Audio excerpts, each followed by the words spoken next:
Greetings, my peeps, and welcome to the All Things Basketball Podcast with your boy GD. In this episode, I'm doing my Week 5 recap, everything that's going on in the NBA. Talking about Tyrese Maxey calling out Joel Embiid. We'll talk about that, all the injuries as well. LeBron's going off of social media. We'll talk about that also. And Draymond's at it again, so you know I gotta get on his case. And so much more. So just sit back, relax, and enjoy the show.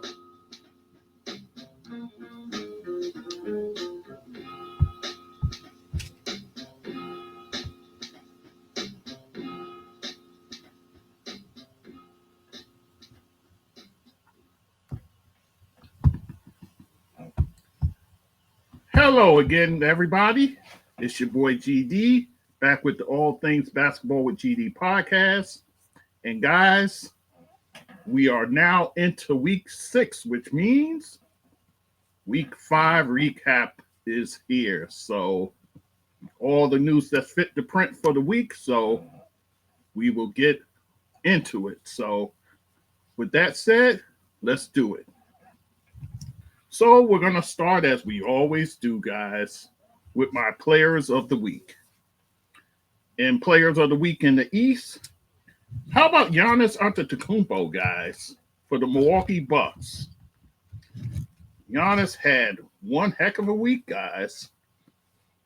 32.5 points. He averaged nearly 11 rebounds and over 7 assists per game.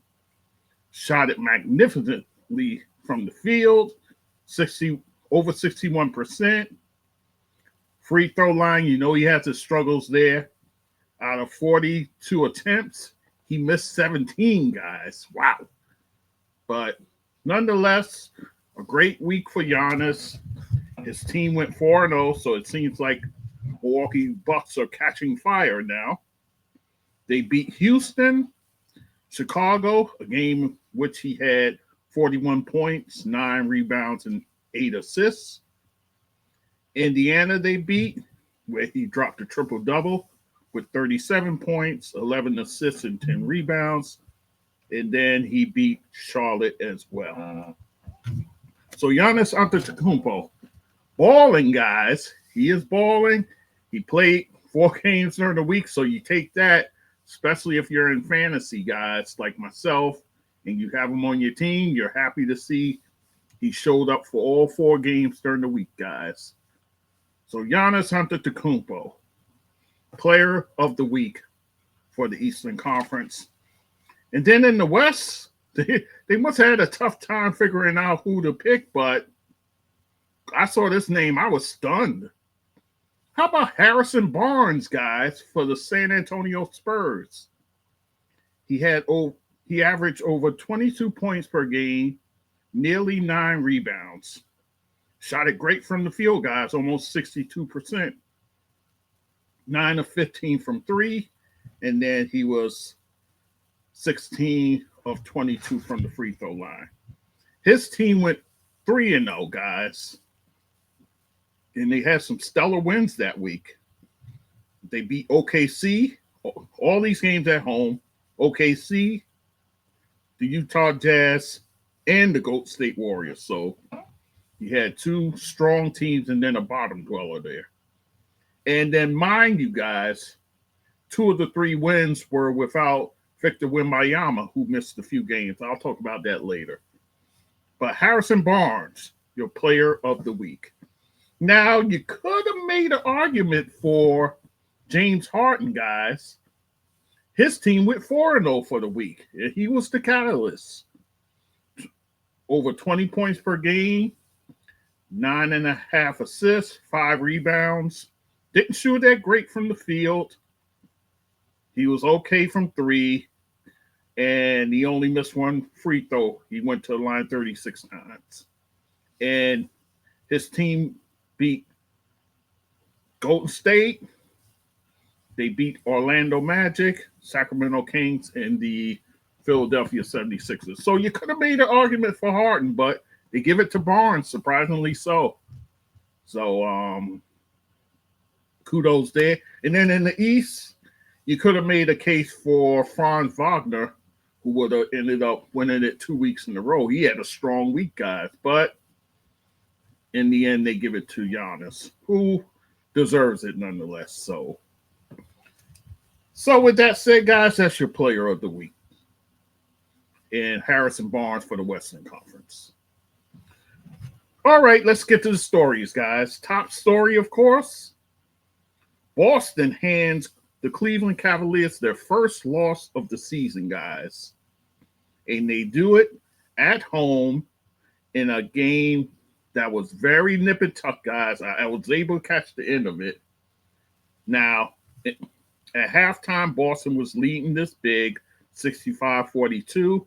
And then Cleveland has an outstanding third quarter.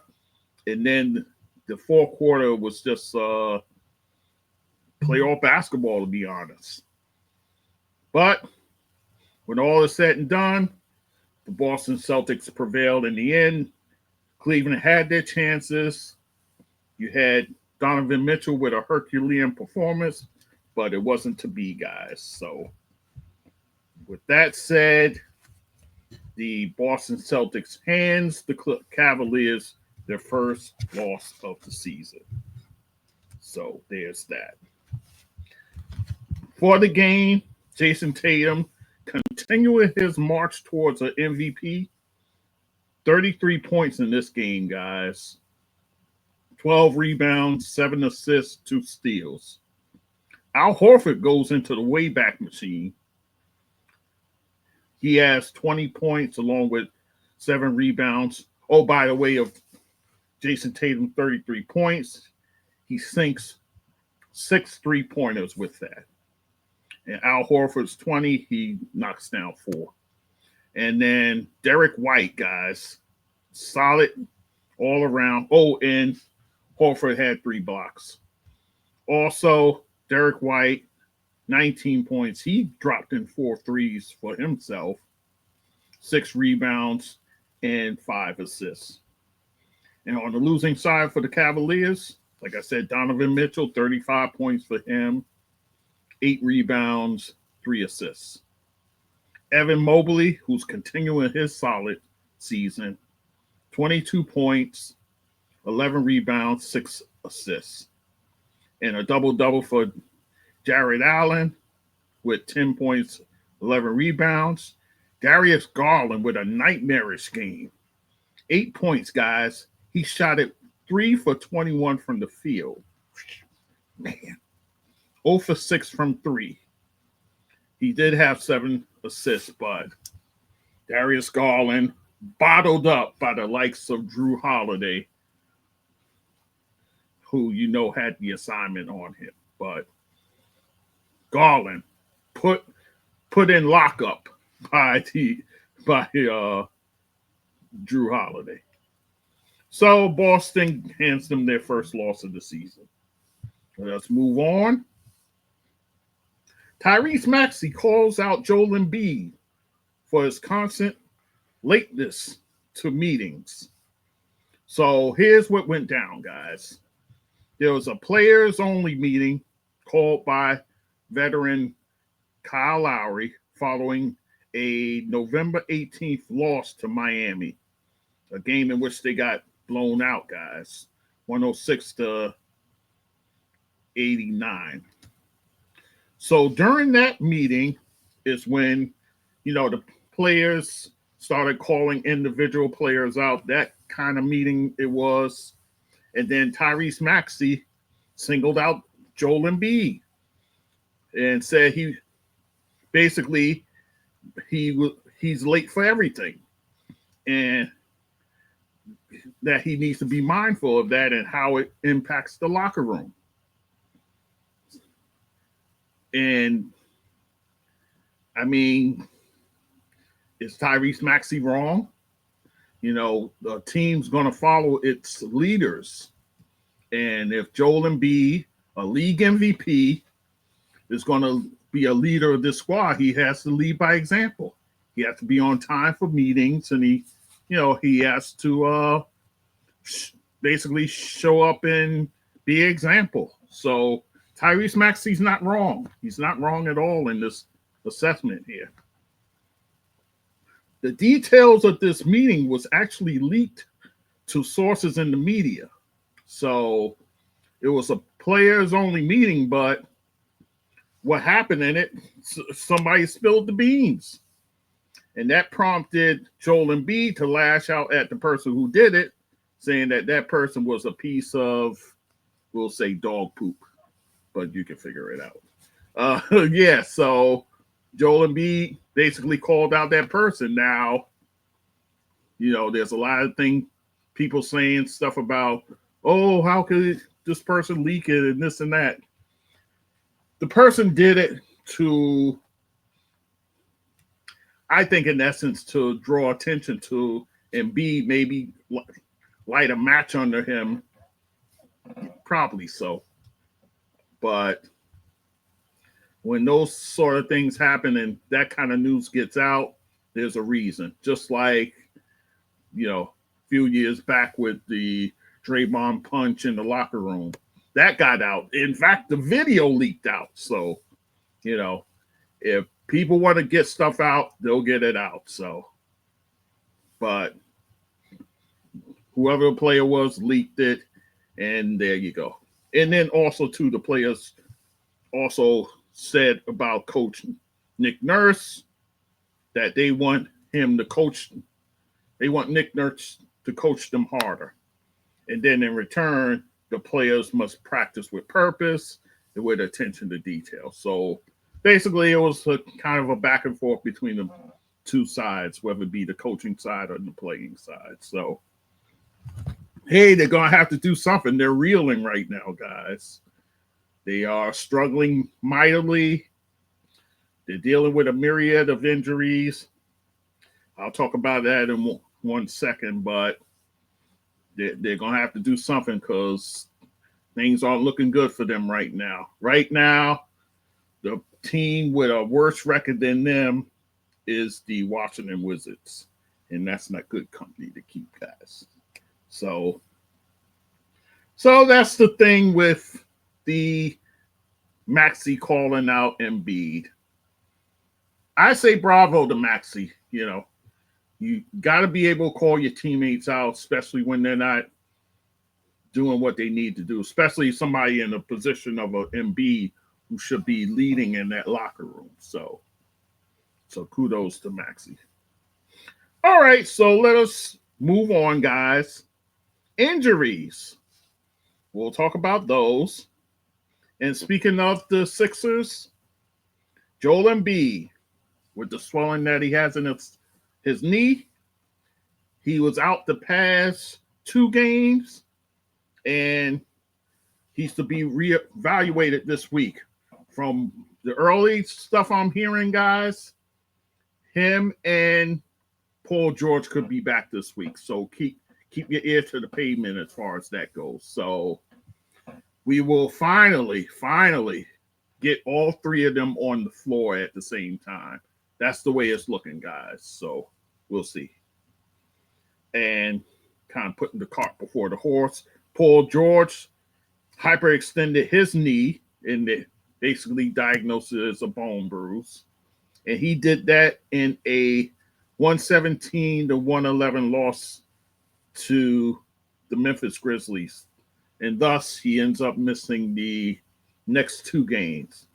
But, like I said, he could be coming back this week, guys. So that's good news for the Sixers because they need to get out of the rut they're in. Right now, they're 3-13. Not good, guys. So they need to get out of this rut quick, fast, in a hurry.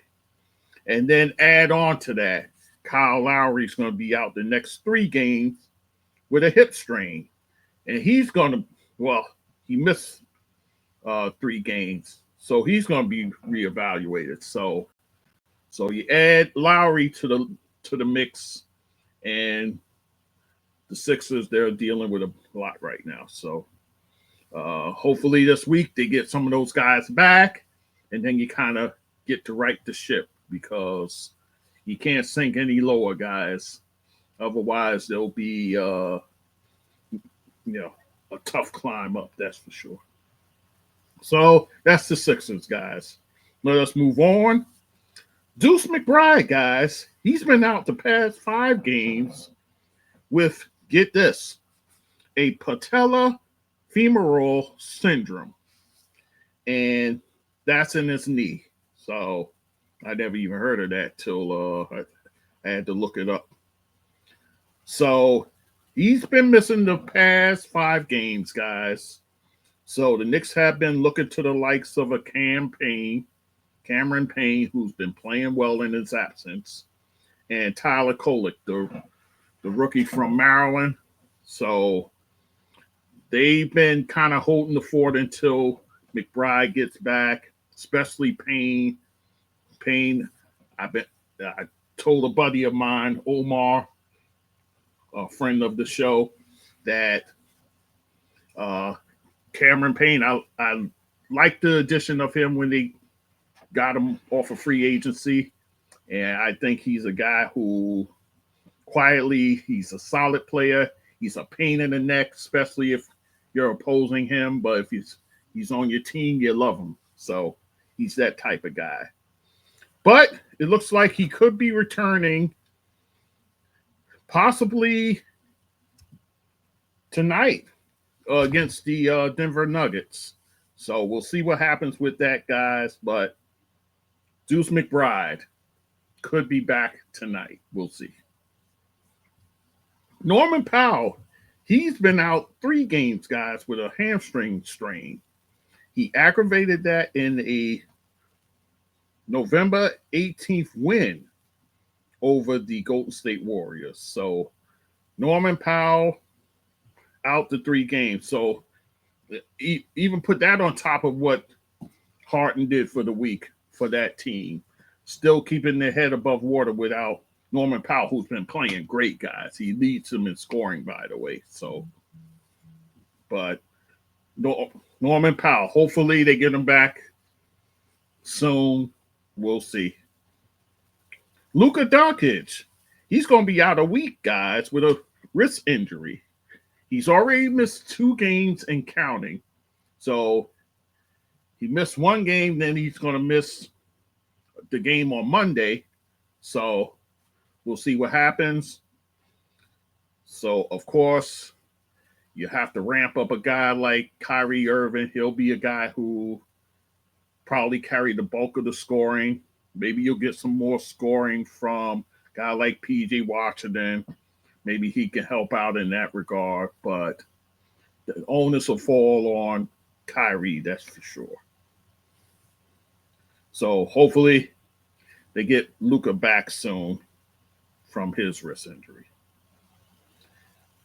DeAnthony Melton for the Golden State Warriors, he's out for the season, guys. Torn ACL.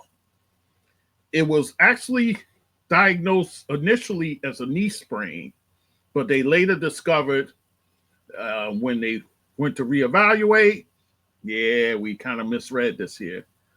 It's a torn ACL. So Melton out for the season, guys. This is kind of a blow to the Golden State Warriors. I know people say, "Oh, it's just DeAnthony Melton. What's the big deal?" But no, that Golden State bench has been solid, and he was one of the contributors on that bench, guys. So definitely a kind of a blow for the team.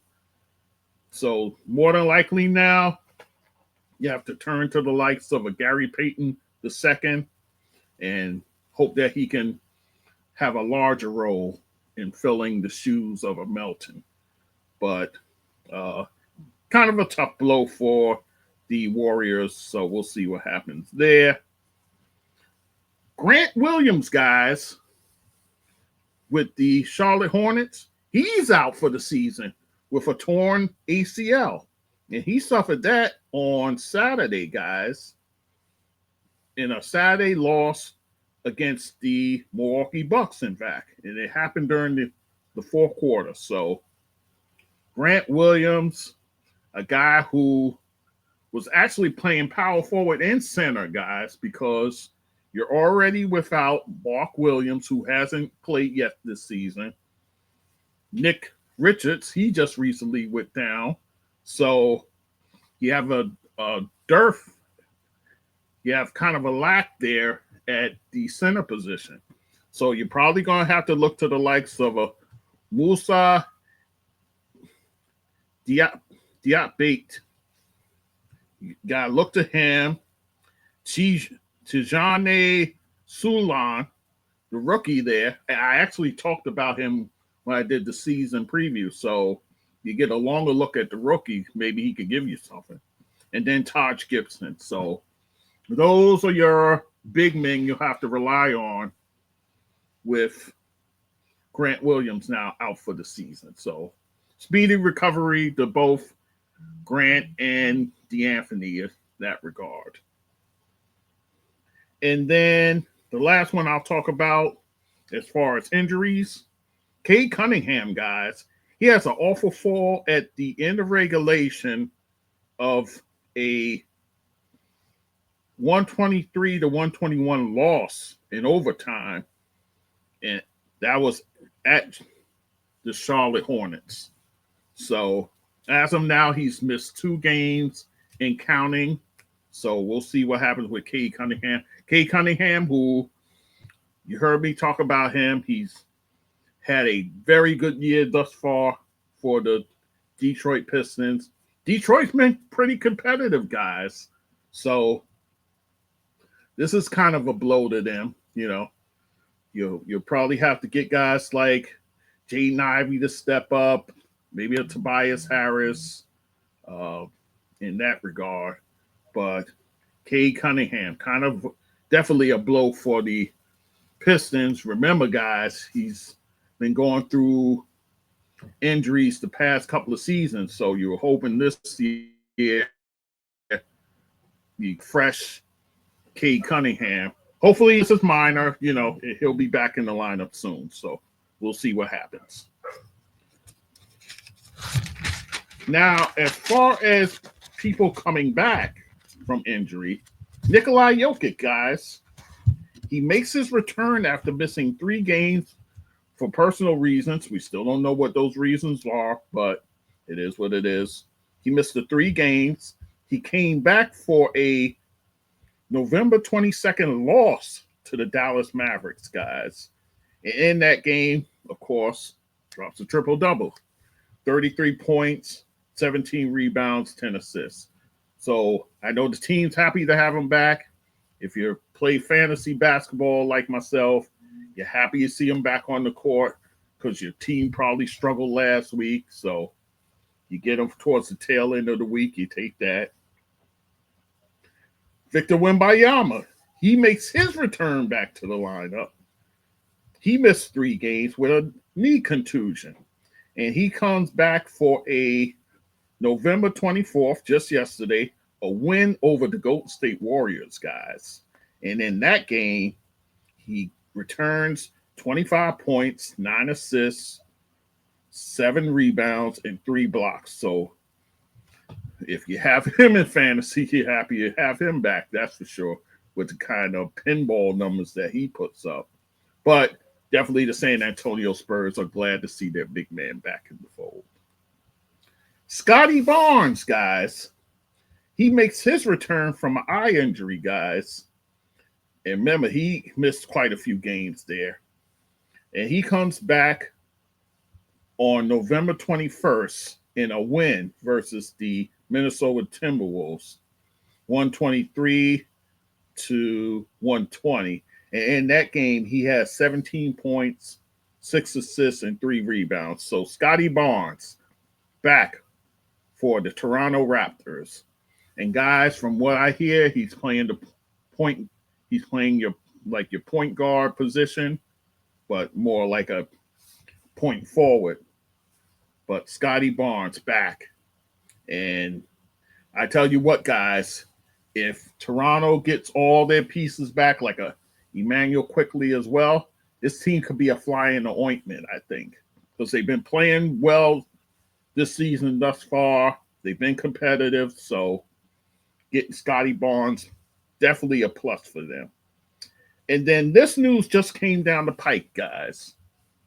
Kristaps Porzingis to make his season debut tonight versus the LA Clippers, guys.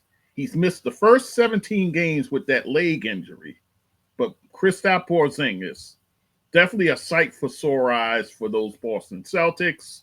Of course, Boston's holding their own right now, but to get a Porzingis back, it's like a feather in your cap. So Kristaps Porzingis could make his debut tonight, so keep an eye out for that. All right, guys, so that's all your injury stuff. Let's run through these top performances right quick. Some of them I already talked about, so I don't even have to go there.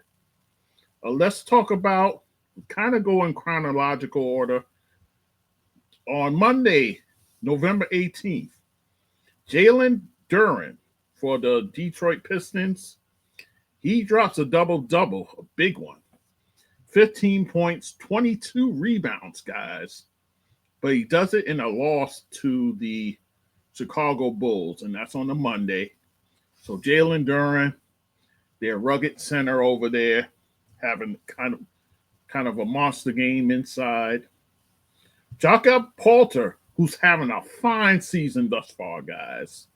He puts up a 30-point, 15-rebound performance.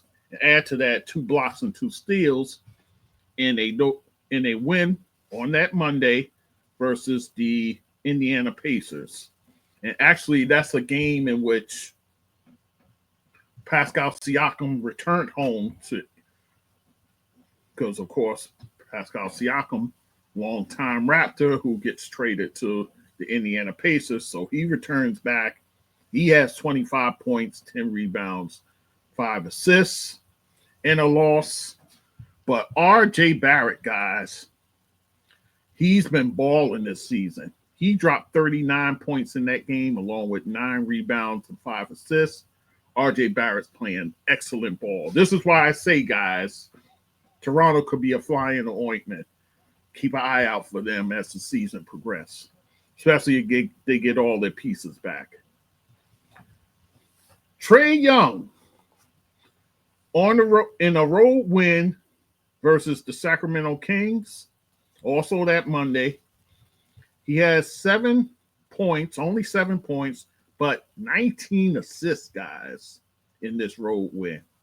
And then for the losing side, how about Keon Ellis? 33 points, and he had 9 threes in that game. Wow. Very nice. But in a loss for the Sacramento Kings. Dalton Knecht. Here's another guy who drops 9 threes in a game, which is actually a rookie record, they're saying. And he does it on a Tuesday, November 19th, in a win versus the Utah Jazz. So Dalton Knecht dropping 9 threes, thus having 37 points in that ball game, guys. And then also LeBron and AD, they have 26 points apiece. Look out now, guys. The Lakers kind of back on the track. So we'll see what happens with them. Moving on to, I believe that this was also on Tuesday. Karl-Anthony Towns and Jalen Brunson, guys. They combined for 70 points in a 138-122 road win versus the Phoenix Suns, guys. So Brunson has 36 points along with 10 assists. And Karl-Anthony Towns, 34 points with 10 rebounds. So you have a double-double, over 30-point double-doubles by 2 guys. And I think that's never been done. A Nick duo has never done this. Wow. I think that was the graphic I saw when I was watching it on MSG. I was like, wow, that's crazy. But Karl-Anthony Towns and Jalen Brunson, guys, a dynamic duo for the New York Knicks, who seem like they're getting their footing a little bit as far as getting to know one another. So, all the changes they make, you got to give that time. But seems like they're starting to gel. So good things coming for my New York Knicks. Bear that in mind. Let's move on. And then the following night, Brandon Miller and LaMelo Ball combined for 73 points in an overtime win versus the Detroit Pistons. And that's on November 21st. 38 points for Miller, along with 7 rebounds, 4 assists, and 4 steals. And then for LaMelo Ball, 35 points, 9 assists, 6 rebounds. In the loss, Cade Cunningham, I want to say that was his last game. Yeah, 27 points, 10 assists, 7 rebounds, and then Tobias Harris with 26 points. Scottie Pippen Jr., guys, he has a career-high 30 points, along with 10 assists in a road win, and that's on a Saturday, guys, versus the Chicago Bulls. In Chicago, a place where his father made his bones, Scottie Pippen, and the son goes there, drops a 30-point double-double. So kudos to the young man. He seems to be playing very well. I say look out over there for the Memphis Grizzlies. The way this kid is playing, with the confidence he's playing with, I would keep a close eye on the guard situation over there. With Ja Morant, with Marcus Smart, I would keep a close eye on what's happening there. Don't be surprised if a little shakeup happens. But Scottie Pippen Jr., balling, guys. Then Jalen Wells, his teammate, 26 points.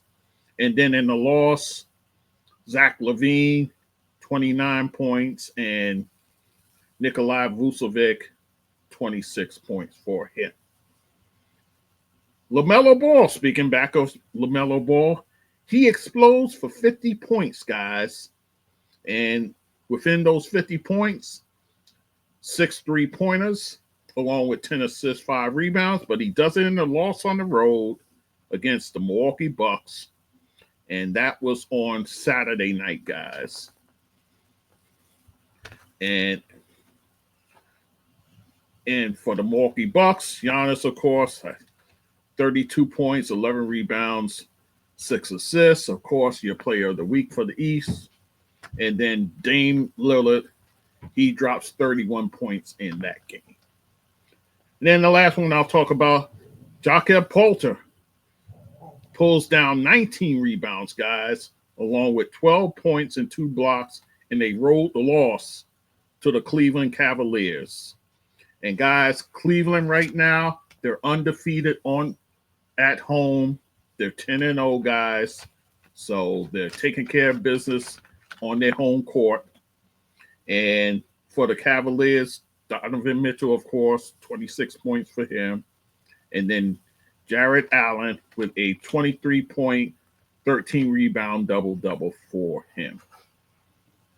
But Jakob Poeltl, I believe he's top 5 among all rebounders. He's having that kind of year, guys. So that's that. All right, guys, let us move on. Draymond Green, your buddy and mine, he gets on his podcast, guys, and says people want to see him get suspended to drum up interest in the league. I want to play you the sound. Hang on one second. And here's what he says. Draymond Green says people want to suspend him because NBA ratings are low. The ratings is low. We know Draymond name sparks buzz. We know that name carries weight. We know that's going to get people riled up. Hey, man, ratings low. And subbing Draymond shit. That's enough of that. So, Draymond feels that the Some people have the mindset of suspending him because the NBA ratings are low. Now, let me talk about the low ratings and all that first, and I'll deal with Draymond. Every year we hear this talk constantly. Oh, the NBA got low ratings, this and that. You know, you can blame it on a myriad of things. You want to blame it on people being more interested in football, this, that. You had an actual presidential election. You want to put it on that. That's fine. I think it's just, it's so many ways to consume the NBA these days, whether it be on linear TV, you could do that. Streaming, you could do it through the app. You could do it through, if you have the Fire Stick, you could do it that way. You got Roku, you could do it that way. There's so many ways to consume the NBA. It's hard to get a true figure. So I think that could be it. People want to say, oh, they're shooting too many threes. That's why no one's interested. Here's my thing, though, when people say that kind of stuff. Are the arenas empty? Are the arenas empty? Because I say they're not. Unless, you're one of these teams that's towards the bottom there. But people are still coming to the games, guys. They're still filling the arenas. People are buying the merchandise. So what are we really talking about? TV ratings? It's hard to assess because, again, the way people consume their basketball. So I don't even want to say it's all that. That's for the media, the journalists, the eggheads to kind of figure out. But I don't think it's that. And then, people say, oh, once Christmas comes, people start paying attention to the league. Could be that too. And that's why they have this NBA Commissioner's Cup, the Emirates Cup, to kind of drum up interest early, So there's that. Now to Draymond. Again, what do I always say about Draymond? No accountability. No accountability for his actions. I talked last week about him grabbing Zach Edey by the ankles. And, oh, by the way, I wasn't going to talk about injuries. Zach Edey's been out 3 games, guys, with what? An ankle sprain, guys, that he got the game after the game with Golden State. He got that during the game versus the Denver Nuggets. So I don't think it's any coincidence that Zach Edey now has an ankle sprain. I think a lot of that what happened with him and Draymond Green plays into what happened the following night. So if the league were to suspend him, I'd say fine. You probably should suspend him because look what happened as a byproduct. I know people will say, oh, it didn't happen in his game. I could give you a fair example of that. Our guy, Mitchell Robinson, for the New York Knicks. In the playoffs, when we played the Philadelphia 76ers, Joel Embiid grabbed him by the ankles. He was able to play out that game, and he was able to play the next game. And then it came later that he was ruled out because of an ankle sprain, which was a byproduct of what Embiid did. So you could say this Zach Edey injury he has is a byproduct of what Draymond did. So the league would be within its rights to suspend Draymond if they wanted to. So for Draymond to cry victim, you can miss me with that, man.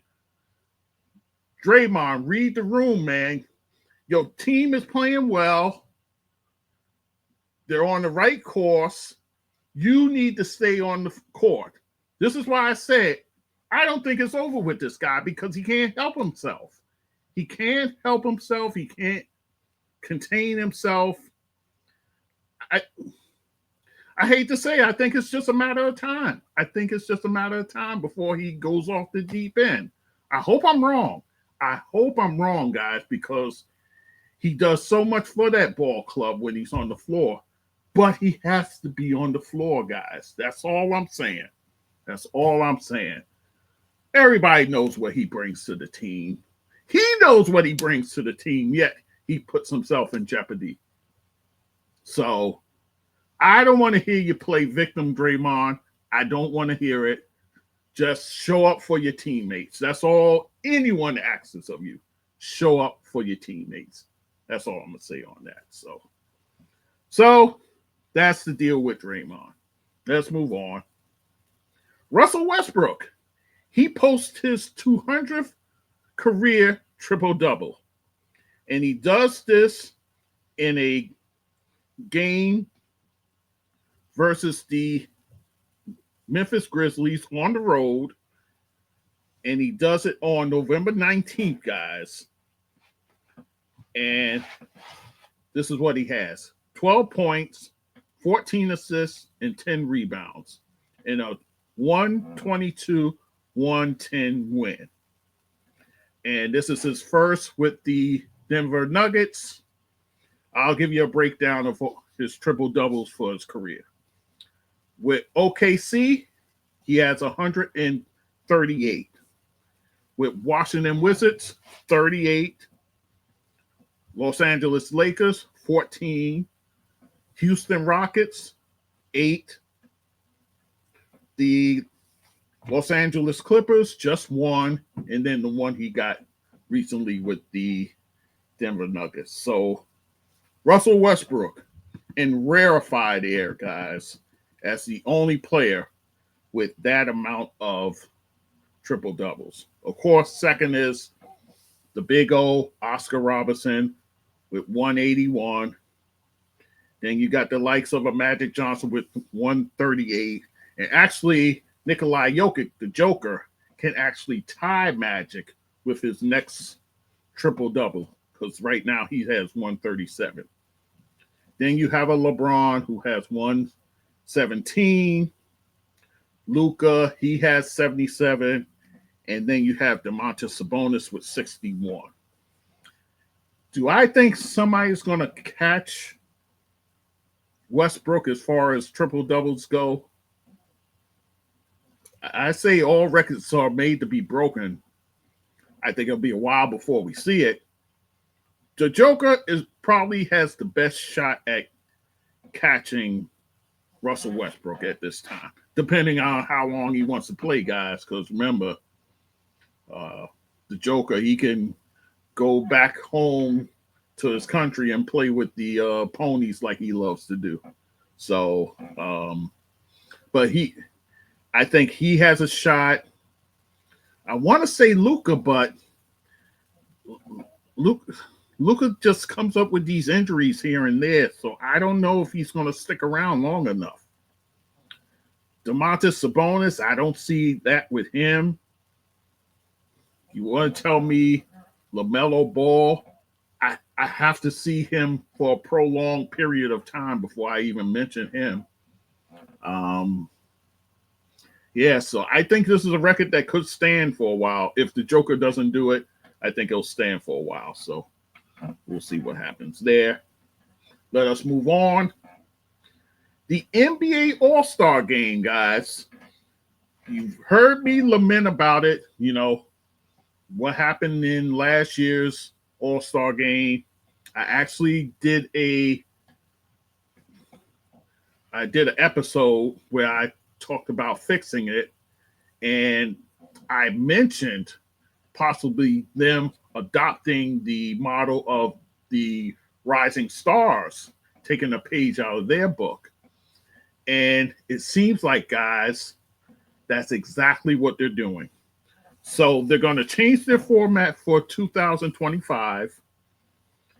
It's going to be 4 teams, 8 players per team.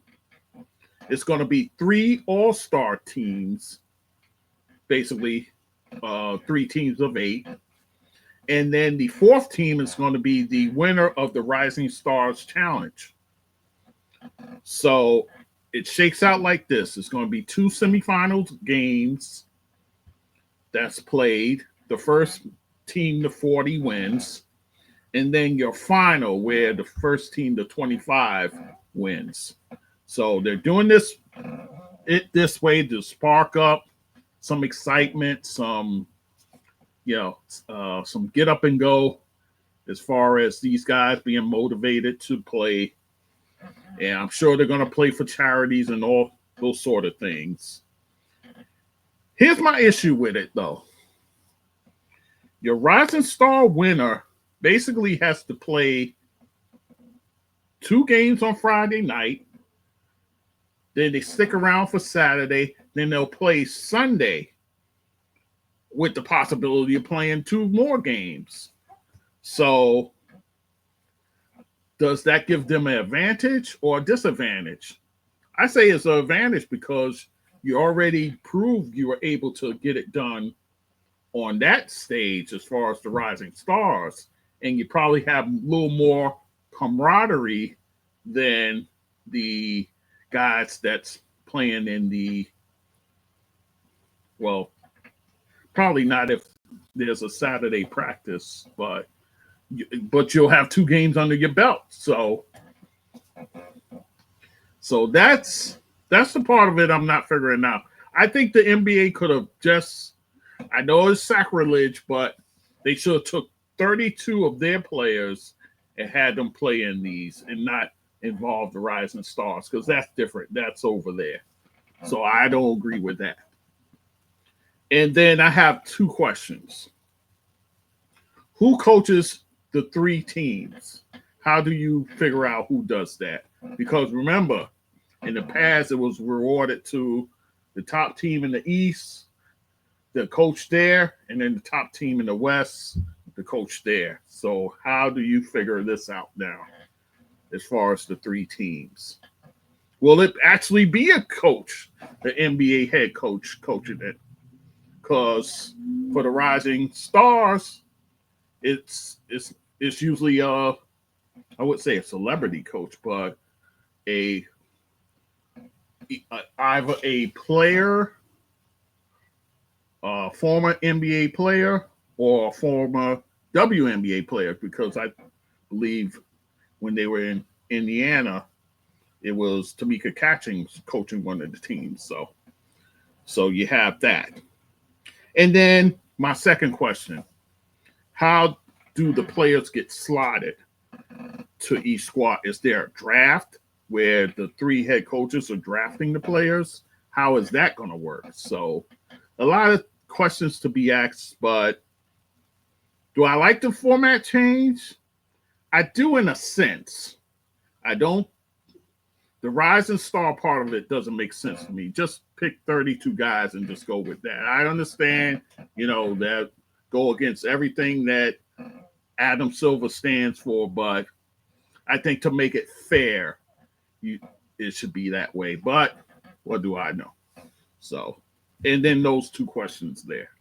So we'll see what happens as the details come out. Of course, I'll talk about it. A couple more things, and then we'll close, guys. Fred VanVleet fined, guys. Fred VanVleet for the Houston Rockets. He was fined for profane language towards the refs. And they fined him $5,000, guys. And it happened during a loss on Saturday, November 23rd, to the Portland Trailblazers. And actually, I saw a clip of what he said. Of course, I cannot repeat what he said, but yeah, I mean, it was warranted for what he did for them to assess him with because he got a tech in the game. So they assess him with a tech, and then he just goes ballistic, and then believe he gets tossed as well. But Fred VanVleet, $50,000 lighter in the pocket, thanks to Joe Dumars and the SARS as far as the discipline in the NBA goes. Hubie Brown, guys, this is going to be his last year broadcasting, guys. He's been doing it from 2024. Well, no, I'm sorry. He's doing it for the last year, which is 2024-25 season. Hubie Brown's 91 years old, guys. Wow.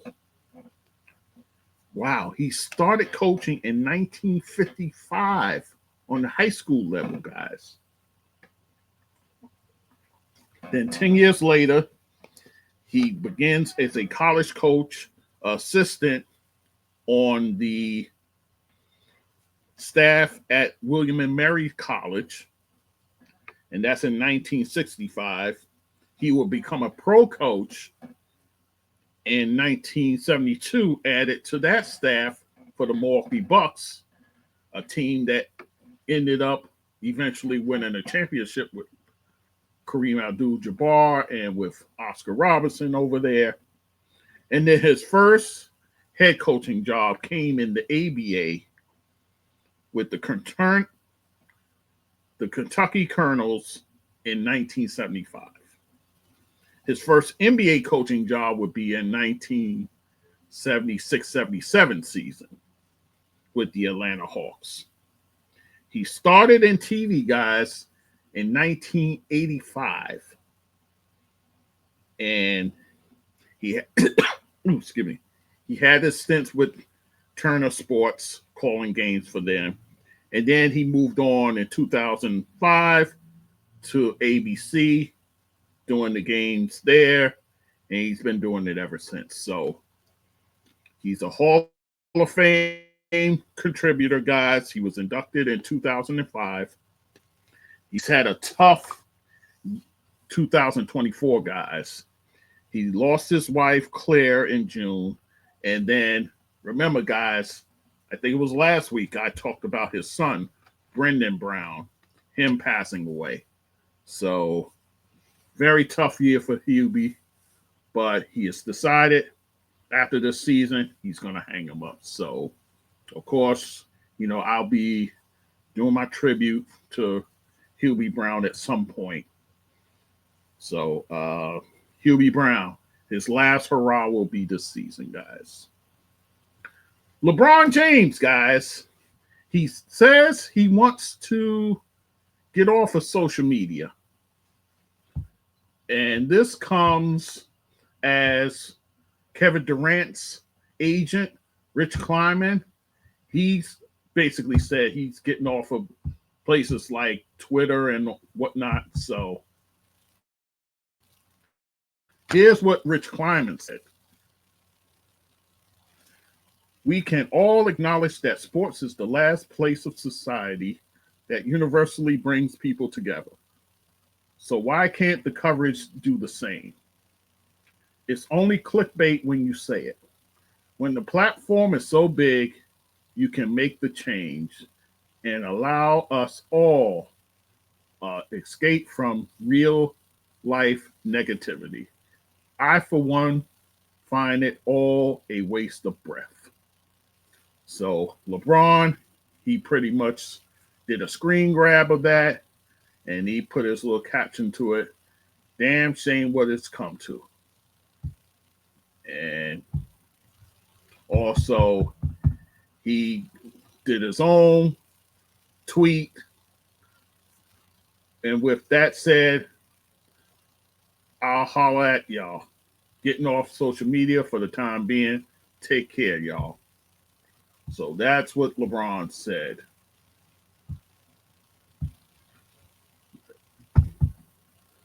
Yeah, so, and this came on the heels of him praising Dalton Connect. I talked about the game that he had, and, you know, he basically said that the Lakers finally listened to him as far as drafting a guy, and he wanted them to draft Dalton Connect, and everybody called him a liar and all kinds of stuff. So that prompted many to make their comments about it. A lot of people saying LeBron brought this on himself. Stephen A. Smith on his podcast, he said it. And then I listened to The Odd Couple with Rob Parker and the Kelvin kid. And, you know, the Kelvin kid, he brought up a myriad of reasons. Of course, Rob Parker, he's saying he's doing it because of LeBron's son, all the criticism he's getting that, you know, he's getting off of there because of that. I offer up something different than mostly everyone else. I think, and I'm seeing it amongst the circle of people I know, there's this mass exodus off of Twitter or X or whatever you want to call it. Basically, they changed their terms of agreement, or you know, those terms that you have to agree to. They changed that, and it's so much so that it kind of leaves you at peril if you're if you have a page on there. So I think a lot of people are getting off of Twitter for a lot of reasons, but I'll leave that alone. But, and me, myself, I'll speak for myself. I don't have any use for Twitter, to be honest with you. You know, I put my episodes up there. I've taken all my episodes down off of Twitter. I'm in the process of just not even having Twitter on my phone, period. I don't have a need for it. I'll do Instagram like I always do. I'll do my TikTok. Blue Sky now, that's the popular thing that people are going to. Fan base, I'm already on fan base, so I'm there also. So I have no use for Twitter. So could that be part of the process in LeBron's mind? Could be. Could be. Could it be that, you know, he's getting scrutiny for the situation with Bronny James, especially now with Bronny getting the specialized treatment down there in the G League? I didn't really get to speak to that, but supposedly he's only playing home games. He's not traveling on the road with the team, from what I understand, which you can't let the kid do that. Then that just shows you're kind of favoring the kids. So could it be that? It could be. It could be. But I hear him as far as social media, because right now, you know, there's a lot of negativity there. So if he wants to get off there, fine. You know, and Rob Parker even said, oh, he'll make a burner account. He can't stay off of social media. I don't know. I don't know if I say that, because I think it's come to a point, especially in this climate, that you need to get off of there for your own mental health. I've seen players take social media breaks, and it's done wonders for them. So if that's what he wants to do, I'm fine with it. I'm not going to over scrutinize or anything like that. Here's what it is. So I'll just leave it there. So that's that bit of news. Sad news. Bob Love, longtime Chicago Bull player, he's passed away, and that happened on actually last Monday, November 18th. And he passed away at the age of 81. So condolences to the Bob Love's family. Prayers up for you guys. A very good player for the Chicago Bulls. When I get a chance, I get a moment to do some breaking down. I'm kind of backed up as far as that goes, guys. I got to get around to that. Maybe during this Thanksgiving break here, maybe I'll kind of put a few things together to get some extra episodes out there. We'll see. And then finally, I want to do my big five before I close. Big five for me after the past week of play. Of course, Cleveland's still number one at 17-1, guys. They do have the blemish on their record, but still they're looking head and shoulders above the rest. Second place, of course, it has to be the Boston Celtics. And now the rich get richer because Porzingis will be back. So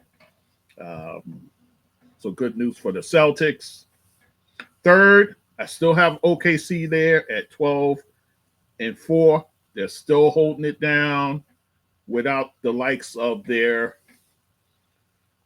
guy, Chet Holmgren. That's what I forgot to mention.